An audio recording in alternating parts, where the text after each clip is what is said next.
Naam, hebu tuangalie namna kufanya management ya mtihani ya joint, ambapo mwisho wa siku kutokea hapo unapata matokeo ya joint, lakini pia unapata summary with the ranking, school ranking na vitu vingine kama hivyo. Tuangalie namna ya kufanya hiyo management ya hiyo mitihani, ambapo kama admin once ume login uta create mtihani. Once umemaliza ku create mtihani utafanya management, ambapo utaingia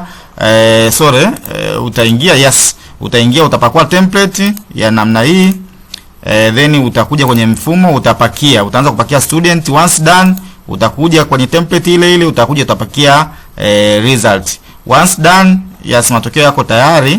Turudi hapa ambapo utaenda kwenye kuprocess, ambapo step ya kwanza uta process student result, ambapo ukiprocess student result yataonekana hivyo. Utaprocess school result, then utaprocess subject performance. Once done utaenda tu ku release yale matokeo, ambapo ukirelease ndio yanaonekana kwenye format hii ili watu waweze kufungua na kuyaona. Asante.